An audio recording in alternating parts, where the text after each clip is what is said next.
Hello and welcome, nerds, to Biss No Ball. This is episode 2. Before we get started here, make sure you're dropping a follow on all socials at Biss No Ball. So that's Instagram, X, YouTube, TikTok, all the socials. Be a friend, tell a friend if you're enjoying the content, interact with the content, slap a like, comment. I'm always trying to hear trades. If you want me to talk about specific trades in your leagues or specific topics, I'm always down for suggestions on content that you want to see. So, like I said, be a friend, tell a friend if you're enjoying the content. Make sure you're spreading the word. So, this episode, I want to take a look 2 years from now, two running backs, and two running backs that are going in opposite directions. I have one running back with an arrow up, and I have one running back with an arrow down. They're essentially going, in my mind, they're essentially going to flip spots in dynasty rankings in the year 2027. So, before we get started, let's play a little game. So, this game is called Can You Identify or Can You Name this fantasy stud muffin? Ready? So, this fantasy stud plays running back in the NFL. They are age 23. It's pretty young, should be coming into the prime of their career. They will become an unrestricted free agent in 2026. This running back plays in the AFC. I'll give you time to think. No? Okay. This running back plays in the AFC East. Any guesses? And we've seen this narrative and we've seen this story before. Now, granted, they're different running backs, but I kind of compare his career trajectory, the way I see it, to like a Zeke Elliott. Similar red flags here. So Zeke Elliott saw 3 straight years of decline in yards per carry after his rookie season. Now, after those 3 straight years of decline in yards per carry, he had one bounce back year where he was a usable fantasy asset, but after that, Zeke carried that big name and he was good for professional football, but he was no longer a elite dynasty running back or at least elite fantasy football running back asset. Now, if you haven't figured it out yet, the player I'm talking about is Biss Hall. Biss Hall for the New York Jets, age 23. All good signs for a running back in dynasty and fantasy football, but he's seen 3 straight years of decline in yards per carry. Now, the Jets have been an absolute disaster, to say the least, at quarterback position, even with Aaron Rodgers coming in. This offseason, they signed Justin Fields. I don't see Justin Fields as a good thing for Biss Hall. Justin Fields is a mobile quarterback, so when things break down and become scrambled eggs, he's more likely to take off with his feet to try to get the yardage rather than check down. And that's really where Biss Hall made his fantasy value, was in the passing game. I'm concerned for Biss Hall. So, my suggestion, given the red flags, is I would suggest you sell Biss Hall. I know he's a big name in fantasy, and I think you can get decent value for him. So my suggestion, even if you're a contender, I would sell Biss Hall. But like, it's better to be a year too early than a year too late with these guys. So sell Biss Hall. All the red flags are there. We've seen this before. I don't think Justin Fields helps his cause coming in as a mobile quarterback. So sell Biss Hall. Now, getting to our 2 years from now. So let's take a look. Let's get into a time machine and go 2 years from now. So the year is now 2027. So there's 2 running backs that I want to talk about.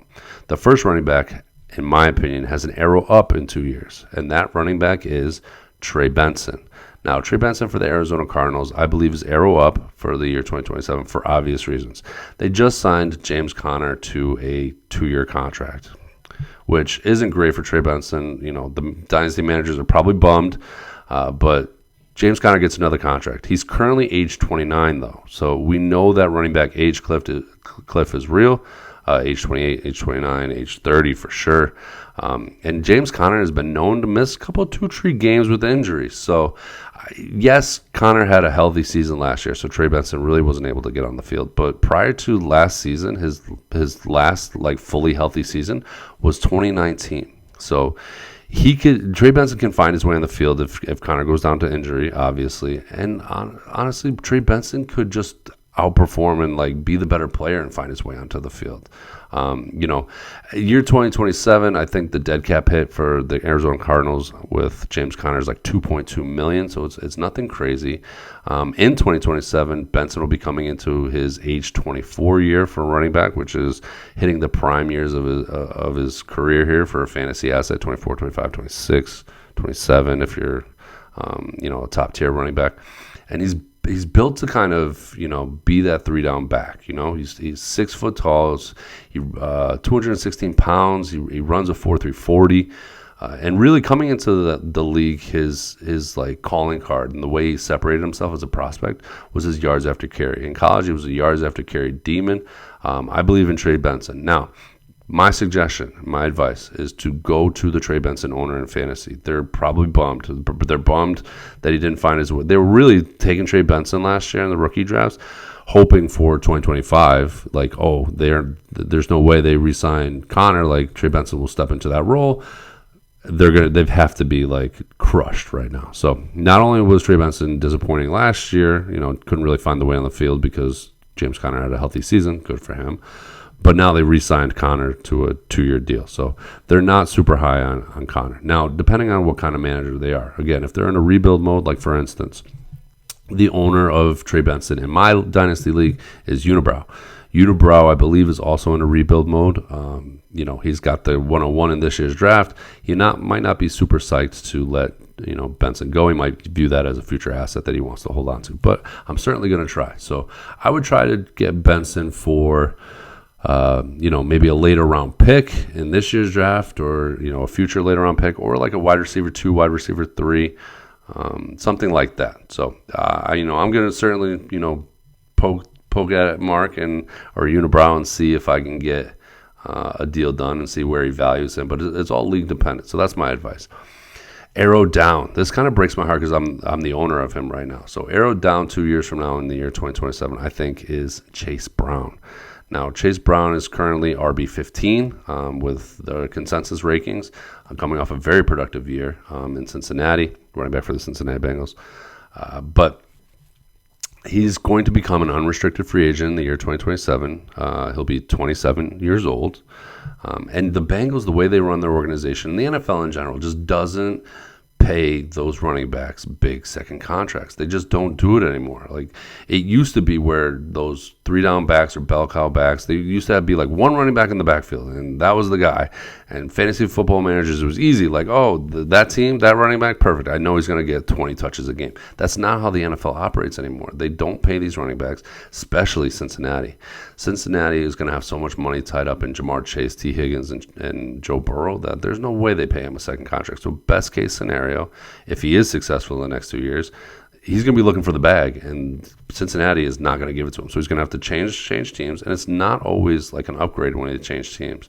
Sometimes it's very difficult for them to find a role. They might go into like an RBBC, so a running back by committee situation.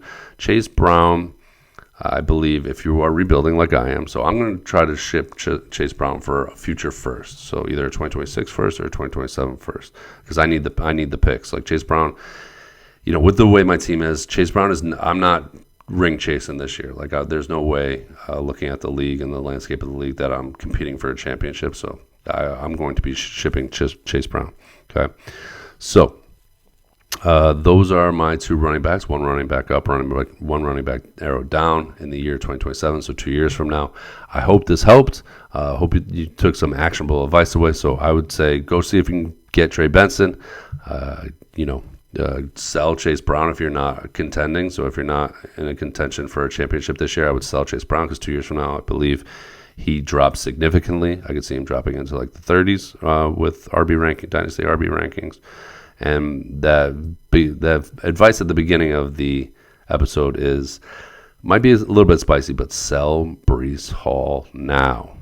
Sell him now so you can get some value. You could probably get a great value on Breece Hall because he still carries that big name. Like, people love. He was like the second running back taken off the board last year. It was like Bijan or Breece.